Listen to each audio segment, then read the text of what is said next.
ഇനി ഒരു പുലയൻ ഹിന്ദുമതം വിട്ട് ക്രൈസ്തവനായാലും അയാളുടെ പുലയത്വം തുടരില്ലേ? ഓക്കെ, ഒരു പുലയൻ ഹിന്ദുമതം വിട്ട് ക്രൈസ്തവനായാലും, അതിൽ ആദ്യത്തെ വരി ഞാൻ എടുക്കുക ആ ക്വസ്റ്റിന്റെ. ഹിന്ദുമതം വിട്ട് ക്രൈസ്തവനായാൽ എന്ന് പറഞ്ഞ ഹിന്ദുമതം വിട്ടു ക്രൈസ്തവനായി, ക്രിസ്തു മതത്തിലേക്ക് മാറി എന്നല്ലേ അല്ലേ? അപ്പം പുലയനുള്ളത് ഹിന്ദുമതത്തിലല്ലേ? ഒരു കഥയല്ലേ, ഒരു കഥകളുടെ കൂമ്പാരമാണല്ലോ, ഒരു നോവലറ്റ് ആണല്ലോ ഹിന്ദുമതം. അപ്പൊ അതിൽ നിന്ന് നിങ്ങൾ ക്രൈസ്തവനായി കഴിഞ്ഞാൽ നിങ്ങളുടെ പുലയത്വം വിട്ടു പോകുന്നില്ല. അതിന്റെ അർത്ഥം നിങ്ങൾക്ക് മതം മാറാൻ പറ്റുന്നില്ല എന്നല്ലേ എൻ്റെ അർത്ഥം? ഒരു സിമ്പിൾ ലോജിക്ക് ഞാൻ ചോദിക്കുകയാണ്. എന്തായാലും പുലയനെയും കുറവനെയും ഇതിനൊക്കെ സൃഷ്ടിക്കുന്ന മതം ഹിന്ദുമതം തന്നെയാണല്ലോ. അതിനകത്ത് നിങ്ങൾ മാറി എന്നാ പറയുന്നത്.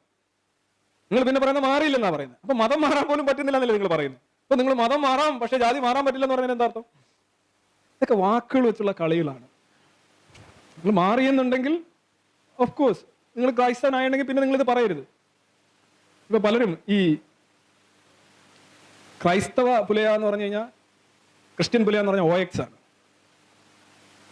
ഹിന്ദു പുലയ എന്ന് പറയുന്നത് പട്ടികജാതിയാണ്.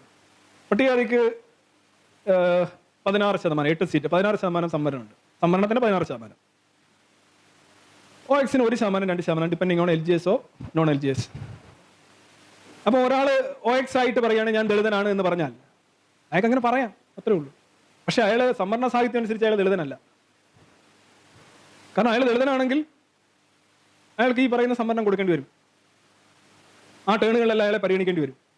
ഒരാൾ മതമില്ലാതെ ജാതിക്ക് കോടതിയിലൊക്കെ പോയി സർട്ടിഫിക്കറ്റ് വാങ്ങി എനിക്ക് മതം എനിക്കില്ല പക്ഷെ ജാതി ഉണ്ടെന്ന് പറഞ്ഞ സർട്ടിഫിക്കറ്റ് ഒക്കെ ചിലപ്പോൾ കൊടുക്കുന്നിരിക്കും. PSC പക്ഷെ അപേക്ഷിക്കാം. പക്ഷെ PSC-ക്ക് ഒരു ടേൺ വരികയാണ്. 8 അല്ലല്ലോ 4 SC എന്ന് പറയുന്നൊരു ടേൺ വരികയാണ്. അയാളെ പരിഗണിക്കണമെങ്കിൽ അയാൾ SC ആയിരിക്കണ്ടേ?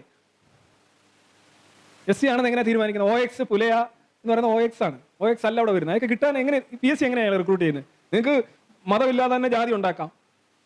പക്ഷെ ആ ജാതിക്ക് ഒരു ജോലി കൊടുക്കണമെങ്കിൽ സംവരണ സാഹിത്യം അനുസരിച്ച്, റിസർവേഷൻ ലിറ്ററേച്ചർ അനുസരിച്ച് നിങ്ങൾ ഒന്നിൽ ഹിന്ദു പുലയായിരിക്കണം അല്ലെങ്കിൽ ക്രിസ്ത്യൻ പുലയ ആയേ പറ്റൂ. അതിന് രണ്ട് രീതിയിലുള്ള 2 നിരക്കിലുള്ള സംവരണമാണ്. അതായത് സിമ്പിൾ ആസ് സംവരണം അനുസരിച്ച് OX എന്ന് പറയുന്നത് ക്രിസ്ത്യൻ പുലയ എന്ന് പറയുന്നത് പുലയ അല്ല, ക്രിസ്ത്യാനി പുലയാണ്. ക്രിസ്ത്യാനി പുലയാന്ന് നിങ്ങൾക്ക് പറയാൻ ഒരു പക്ഷേ OX ആണ്. It's not, you are not a Hindu. Actually Hindu അല്ല, മതം പോയി എന്നാണ് എൻ്റെ അർത്ഥം.